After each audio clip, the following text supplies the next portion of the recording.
I need a girlfriend. How to get a girlfriend? Because it is very important for me to get one.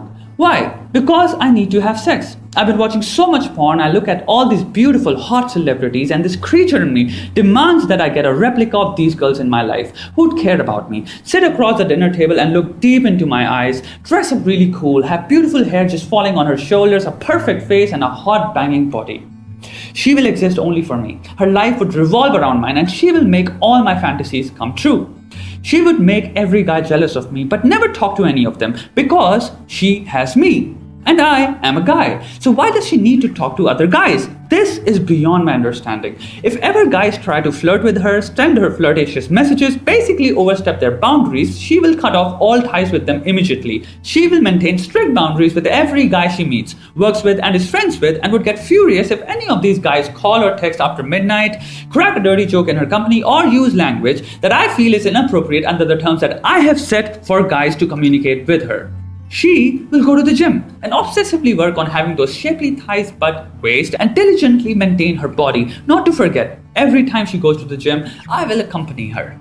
She will upload pictures with me on her Instagram and Facebook and never upload a picture of herself which is even suggestively revealing. All such pictures will be reserved for me. Right after we start dating, she will begin to detest all the men in the world except her father, brother, and some unsuspecting cousins. She will only get impressed by me, and not by any other man in spite of their superior skills, knowledge, wit, looks, or chemistry. She will never find any guy funnier or even funny. And she will forever be plagued by this necessity to talk to me and be around me at all time in her day. She will look spectacularly good at any time I see her.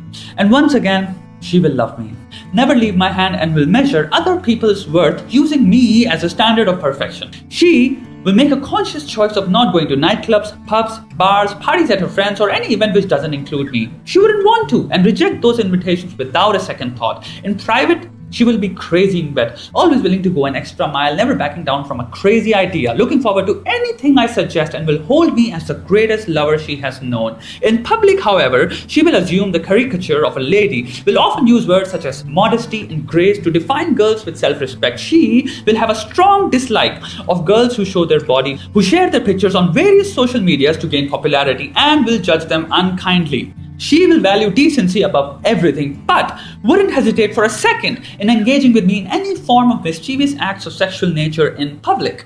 She will do it because she's crazy for me. When she is with other people, to show her moral fabric, she will deliver lectures on the significance of cultural propriety in a woman's life.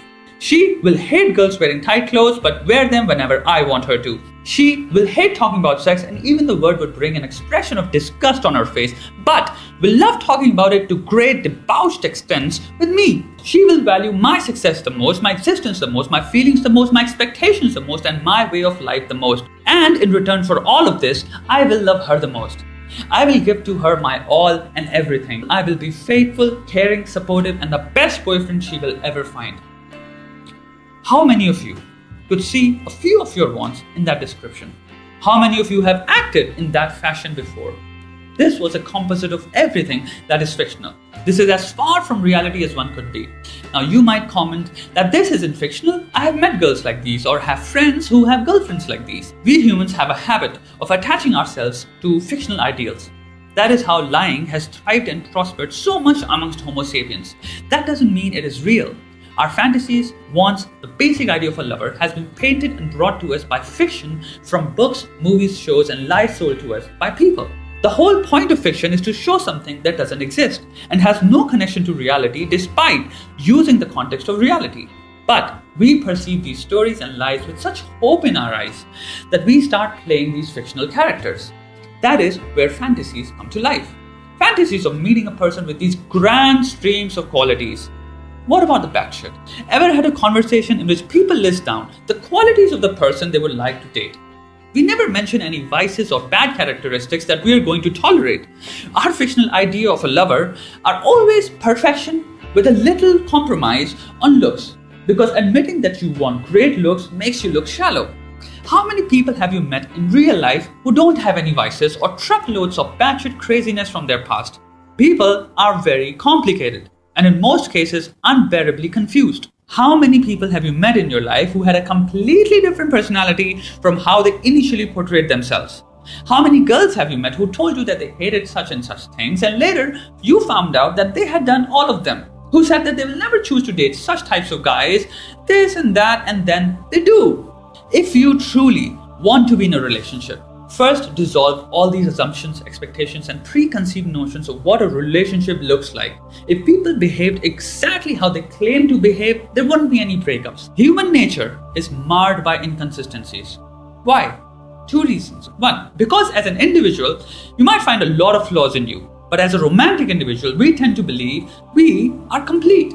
And whatever we do, believe in, and affiliate to are the right things. This very small belief paves the way for conflict in ideologies, principles, lifestyle choices, pop culture preferences, taste, sexual preferences, personal choices, and the very lens through which we view the world.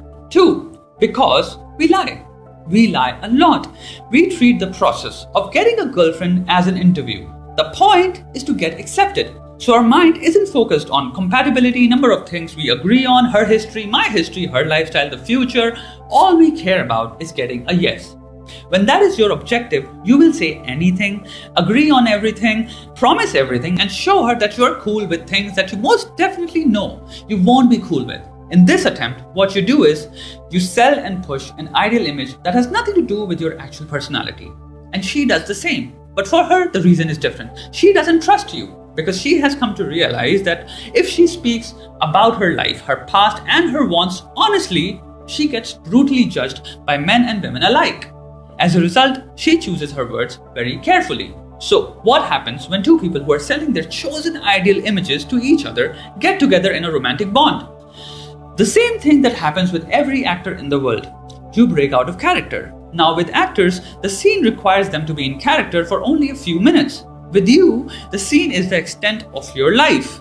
There will come several times when you would just do what you want to, impose a belief on the other person, or simply impose yourself on the other person. And with that, cracks develop and the truth starts to seep through.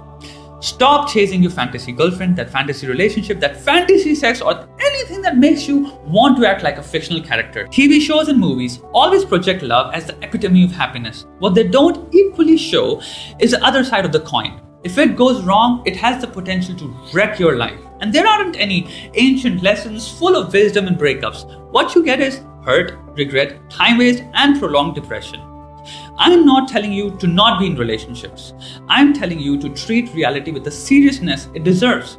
For once, open your eyes and treat fiction as fiction. This is not a compromise, it is enlightenment. When people grow up, they realize that games and lies don't really work in relationships. But they learn that after having tried and failed several times, you don't need to make the same mistakes. Now, you may remain single because of this for a long time, but at least it will be a choice until you meet that person.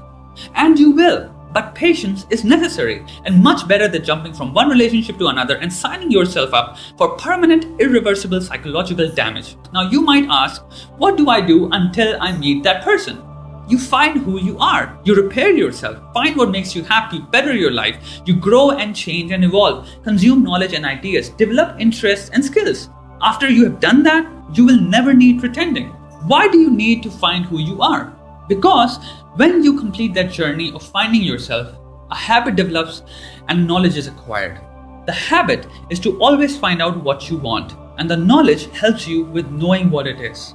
Only with these two skills combined will you know who will become your greatest fantasy girlfriend or even your wife. Thank you for watching. If you would like to see more of such content, please support our channel by subscribing. You can also follow us on Instagram and Twitter at Mensutra. Have a great day.